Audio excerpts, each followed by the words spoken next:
Hi, everybody, and welcome to Talk to Rose. On this show, we talk about everything going on in the world, good, bad, raggedy, and wonderful. And so we're going to get right into the show tonight.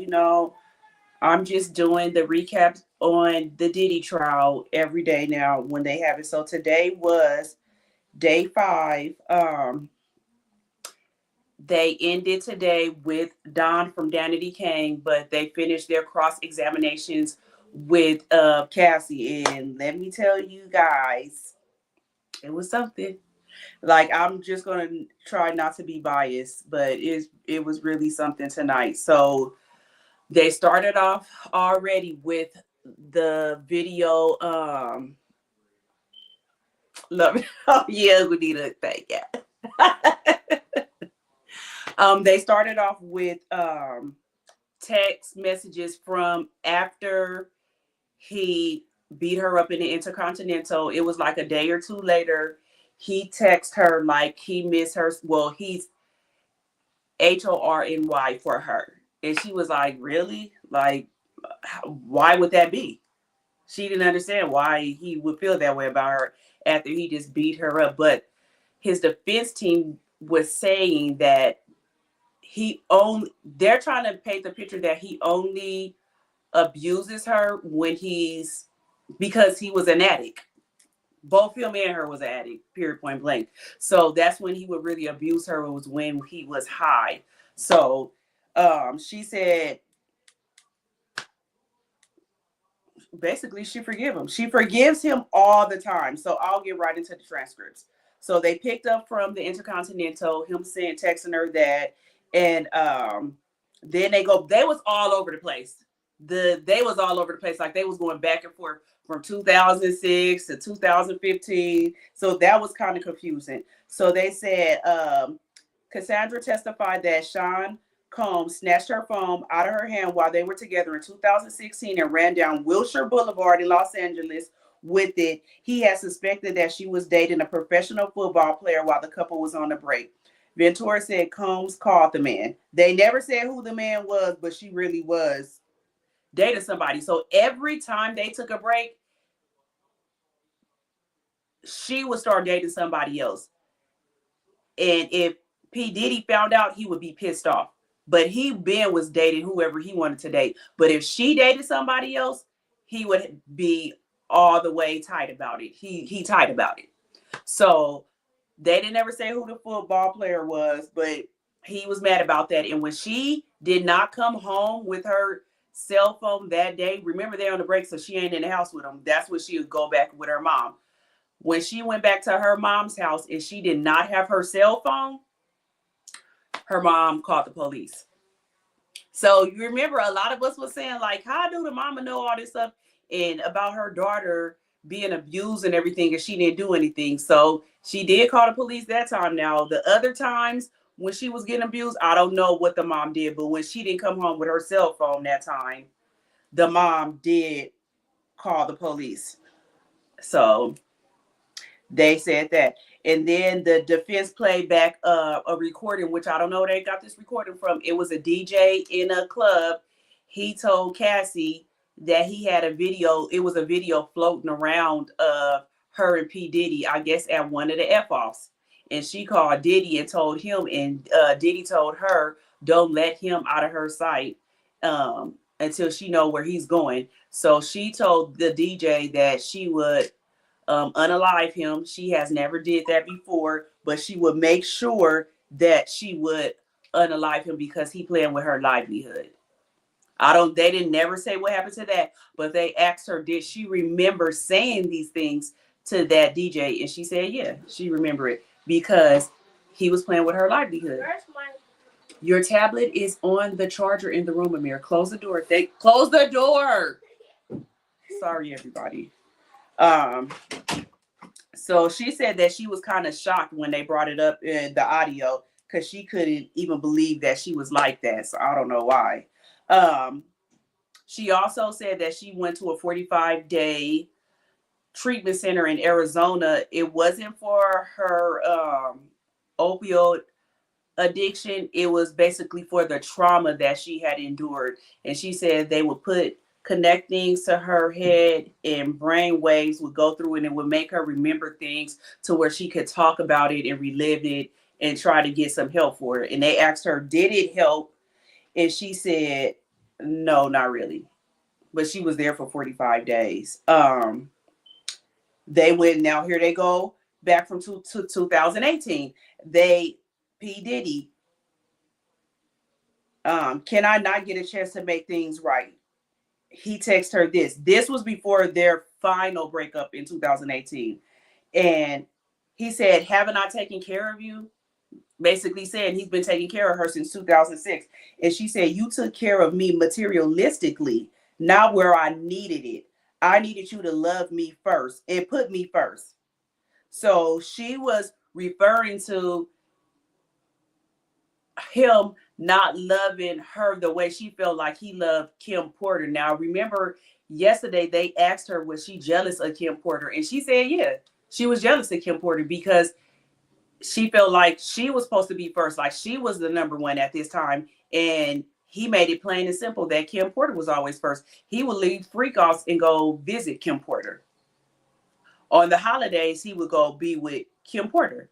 He was never with her. She was just like the party girl, but he would always say, oh, you're my ride or die or whatever, and I love you so much. But he would go be with Kim Porter. So she was really jealous of Kim Porter and the other girl, Gina, which I think that she will be coming up. She just hasn't came up yet.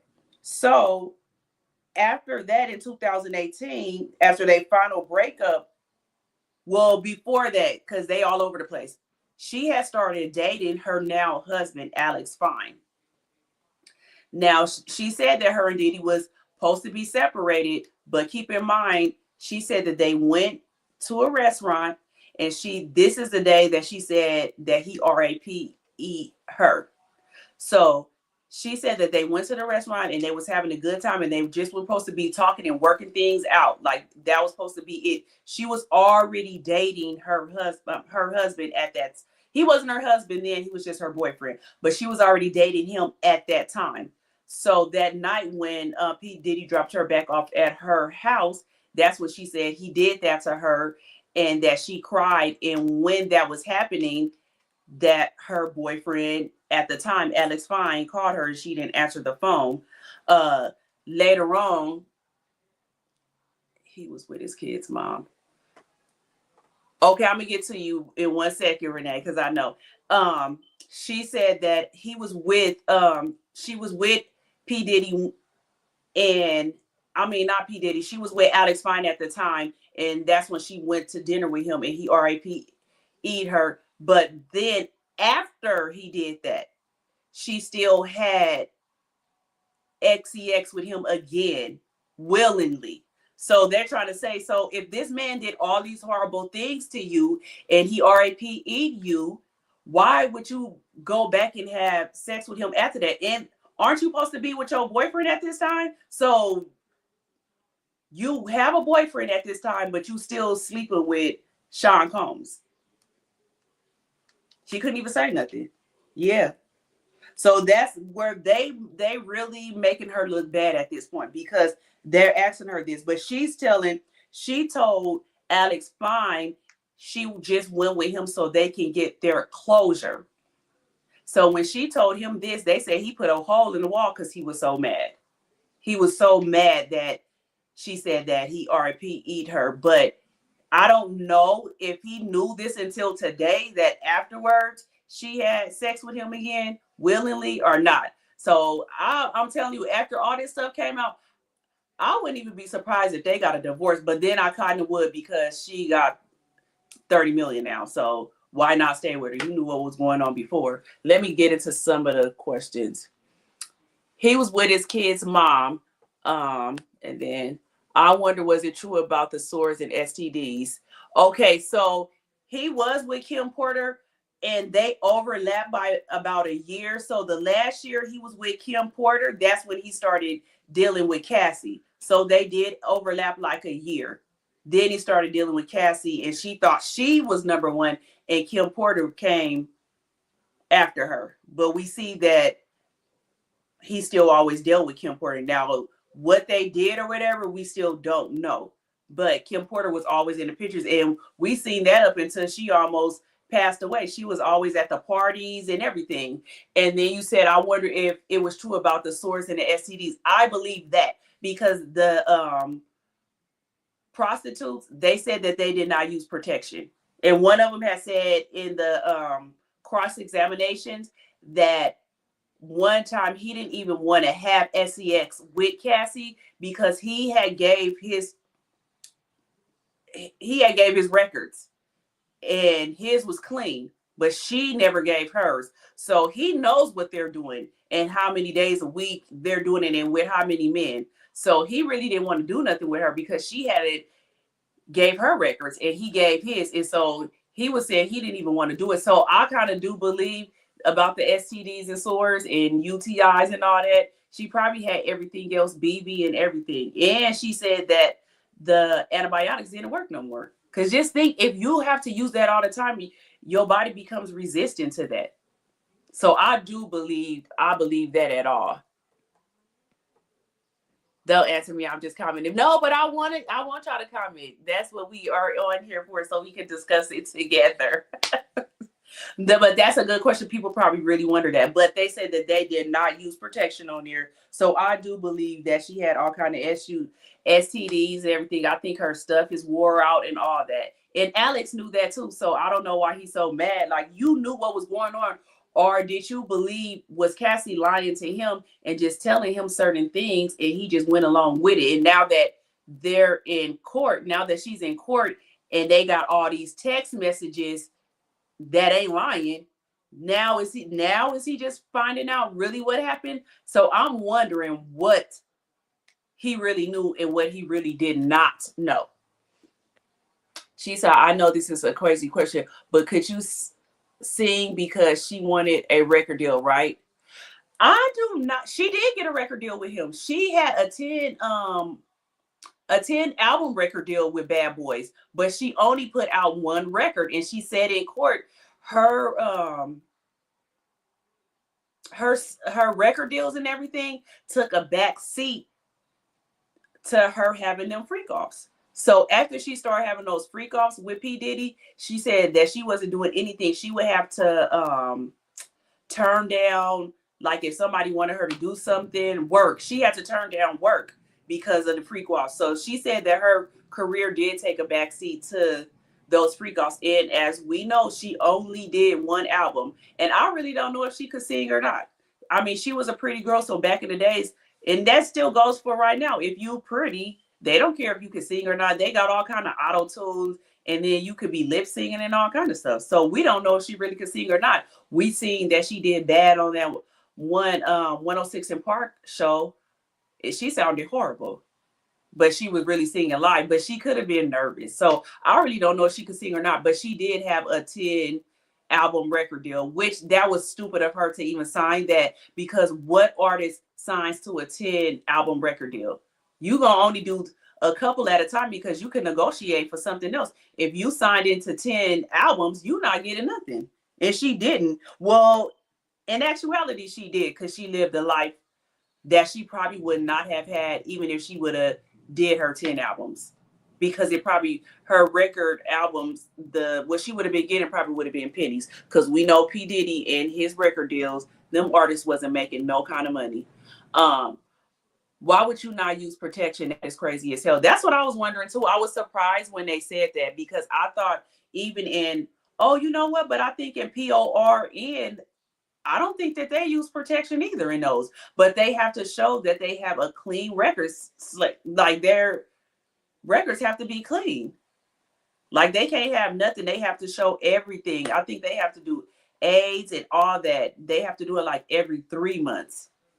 So that's probably why. I mean, that's nasty, but I don't know. So she was overlapping all the time with P. Diddy and other people. Like every time she said that they went on a break, she would be dealing with somebody else. But if P. Diddy found out, she'd get beat up or something like that.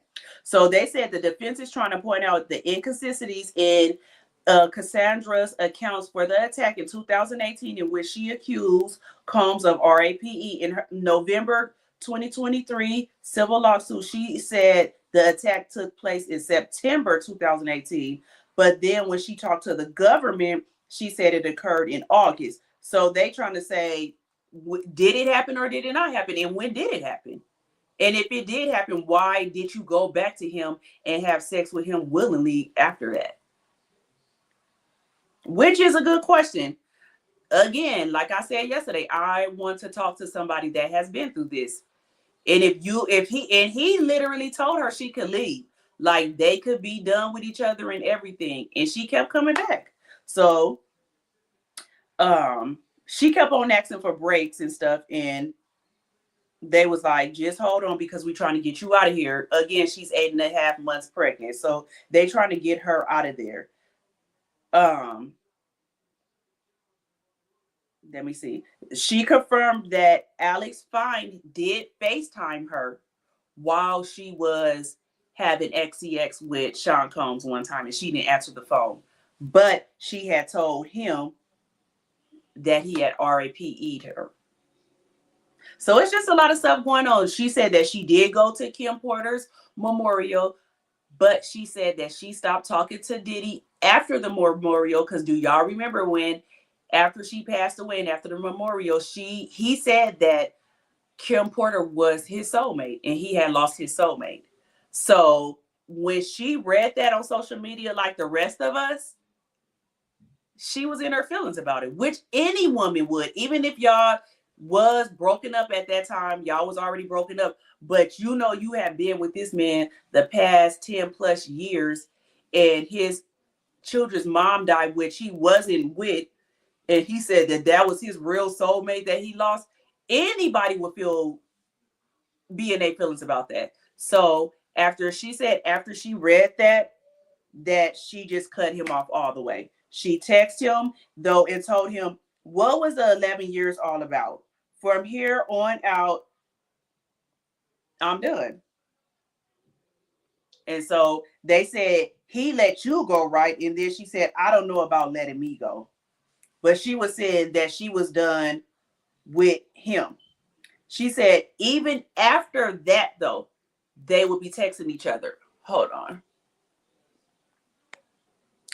DV is more than just physical, it's mental abuse as well. Yeah, that is true. But I just don't understand with her, if she had other men that wanted to be with her, that wasn't going to treat her that way, why did she still want to go back to him? Like, you, every time you took a break from him, you got other men, and I'm pretty sure they wouldn't have treated you like him. So was it that they didn't have the money that he had and you wouldn't have the lifestyle that you had with him? So that's what I'm trying to understand. Like, why would you go back? Because you had other men that wanted to be with you.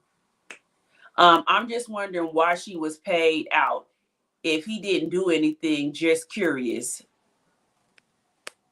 Alondra said, good point. She was paid out because she said that she wrote a book. And she said in the book, it had everything in it. And she had, after she wrote the book, she sent the book to his lawyers and told them she really just wanted him to read it. And he was like, he ain't reading that shit and all that. And she was like, well, I'm going to put it out there.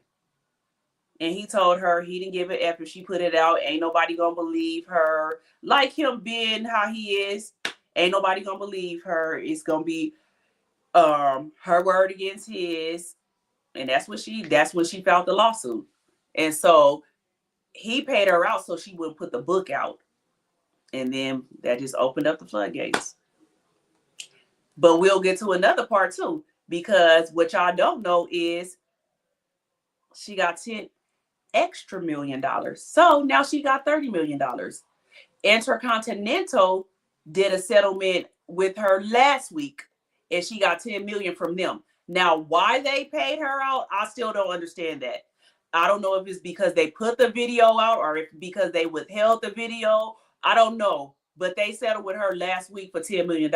So they asking her in court, if you could do it all over and you didn't have to do those freak offs at all, would you give that $20 million back? She said, yeah, I would give it back because I would have had my career and everything. And then they said, well, are you getting paid to come to court to testify now?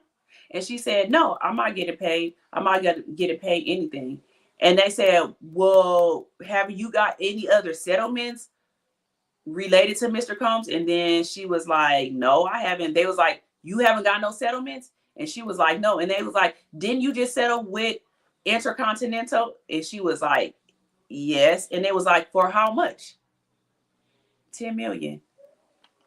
I was like, so I guess she was saying, no, I haven't got no money. So no, I didn't get paid from nobody. I settled. So she just settled with Intercontinental last week for 10 million because of that video.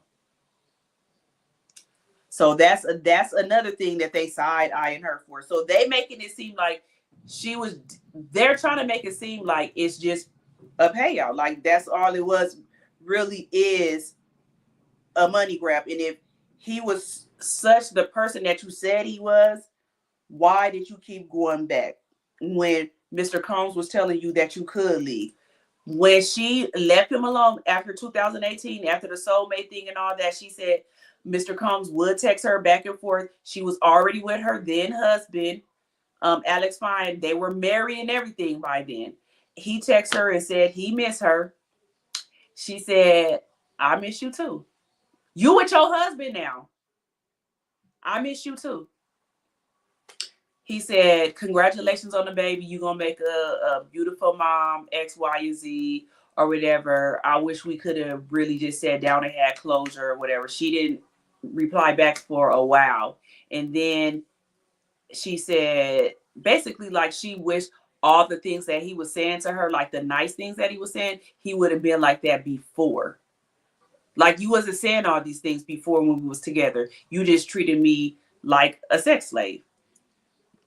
Hold on, let me see what Alondra said. The hotel probably got paid to hide that video, so now they're covering it up. Yeah, they did say that when it first got out, I think they said that P. Diddy paid them $50,000 to get rid of it, and they said that they gave him the tape, but clearly they had a copy of it because it's out. They said that he gave them $50 million to get rid of that. They gave $50 million.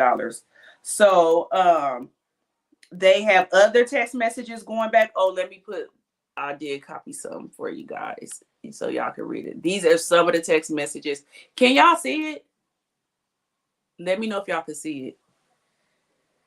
I'm going to tell you what it says. That one says, X1159, I miss you already. She said, me too. He said, when do you want to freak off? Laugh out loud. She said, laugh out loud. I'm just going up to change.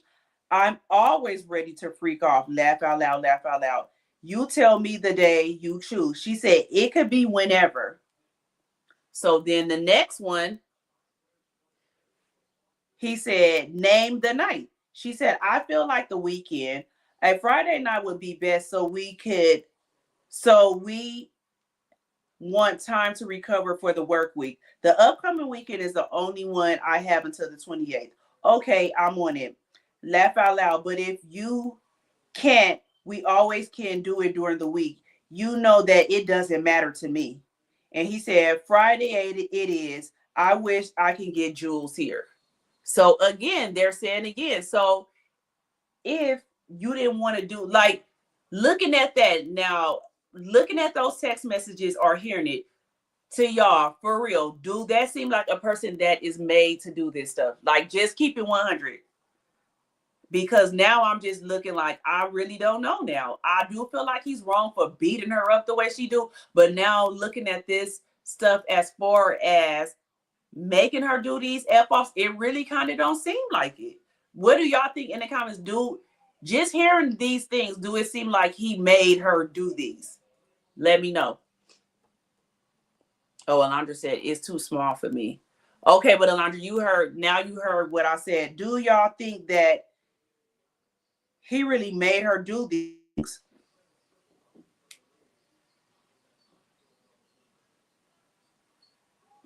So they asked her again, if you didn't want to do these things on here, if you're saying that he's making you do these things, it don't seem like it is. She said, I'm just sick about it. And I was feeling pressure for him. And that's why I did it. I didn't want him to be mad at me. So also they said too, you was broke. Basically saying you were broke. You were broke. You have moved from LA. You moved back with your mom and your dad. Well, your mom, you and your family. So you, your husband, and you, if you had your 1 or 2 babies, I don't know. So you and your family moved back with your mom. You were supposed to go on tour in 2024, but then you got your settlement. And when you got the settlement, you canceled the tour. So was this a money grab or not? Because if you said that you wasn't doing it for a money grab, why didn't you still go on tour? Why did you cancel it right when you got the money? And she said, oh, it's because I didn't want to be away from my kids. If things was just different, I wasn't in a mind space or whatever. And they said, well, you knew that before you signed up to do a tour. But as soon as you got the money, that's when you ended everything. And she was like, no, that's not why. I just wasn't in the right mind space. So Shatia said, no. Juanita said, yeah, they were nymphomaniacs, but geez, once somebody has your mind, they got you. I think she made to do it in the beginning, and she got caught up on them drugs and wanted to keep that up. Plus, she in the public eye. Now, yeah, I can see both of those. I can see both of those because I do think that he had her mind, but on some of the text messages, I'm telling you, she was the one texting him saying, I'm ready to have a freak off. Like, I wish we could do that tonight. She texted him another time saying, oh, you want to do a freak off this weekend? How about we do it with a girl? He texted her back like, what would make you want to do that? And she said they just didn't talk about it no more. So it was a lot of times when she was bringing it up to him. And then they had a text message where it was 2018, almost at the end.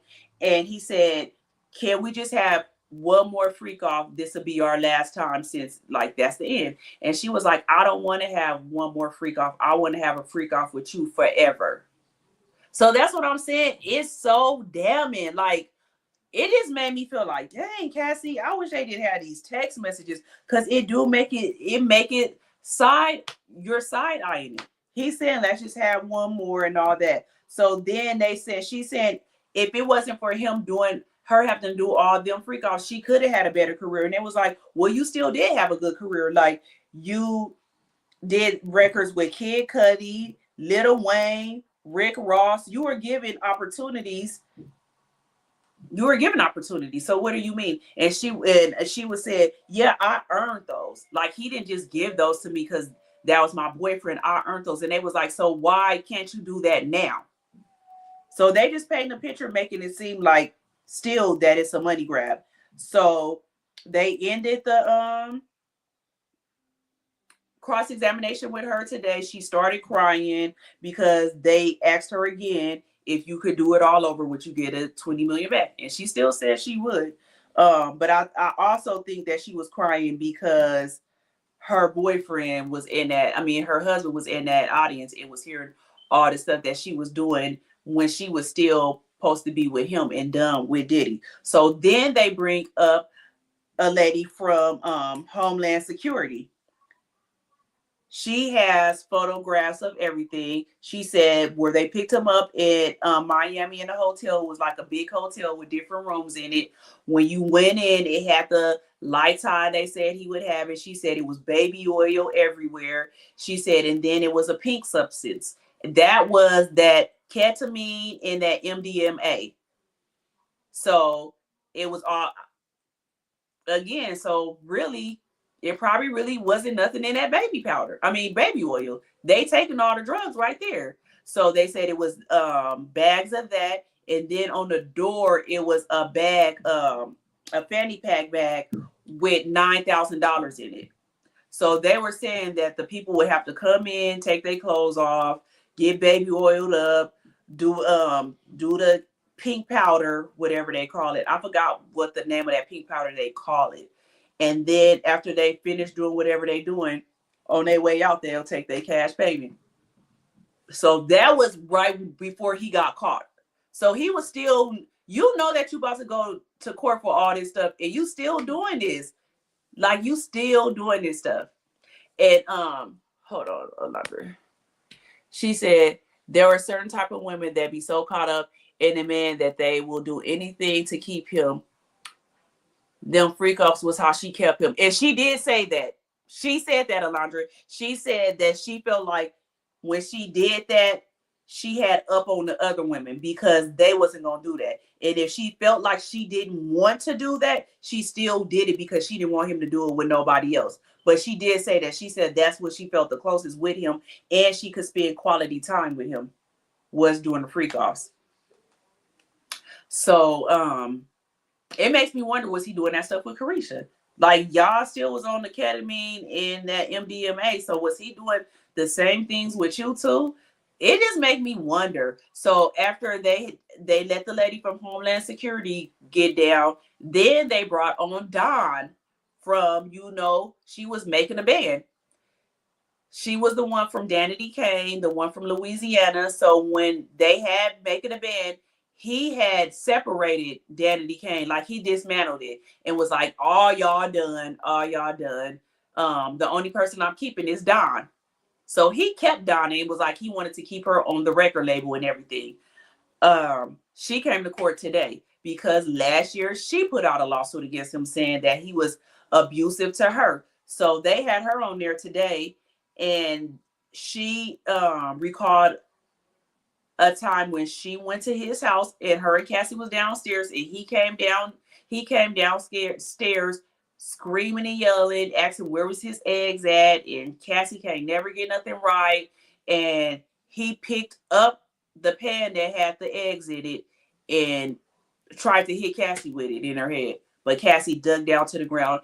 He was kicking her and doing all this stuff in front of Dawn, and then grabbed her by the hair and took her upstairs. And she said all she heard was glasses breaking and all kind of stuff. And so the next day when she went back to the house, because her and the other band member from what was the name of that group that he had made with them? Dirty Money. They had came over there to record, and he told her, where I'm from, they don't do we don't do snitches, and if you do snitch, I can make you disappear, basically.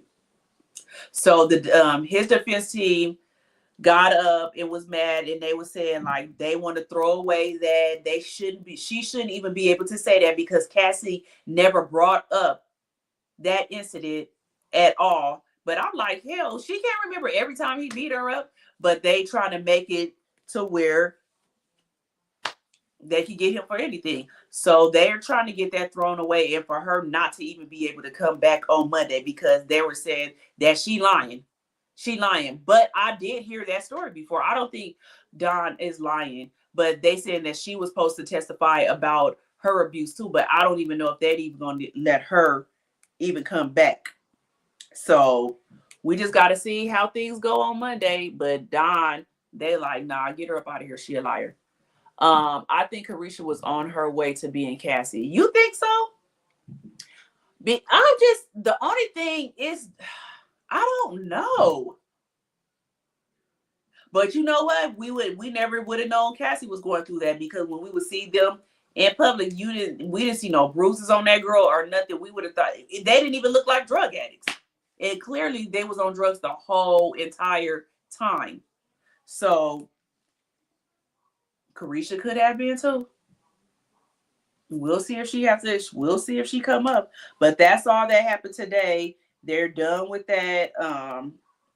And we'll see what happened. They saying that they were just a passionate couple that were basically, both of them was in a toxic relationship. Both of them was high on drugs all the time, and that was just the nature of their relationship. That's what the defense is trying to make it seem like. So like I said before, I still don't think, but even though this was just the 5th day, I still don't think that they can get him for everything that they're trying to get him for. I can't see him doing 15 years because they were saying that he could do 15 to life for whatever they're trying to get him on. I still feel like they're making this a DV case and not sex trafficking and a RICO case.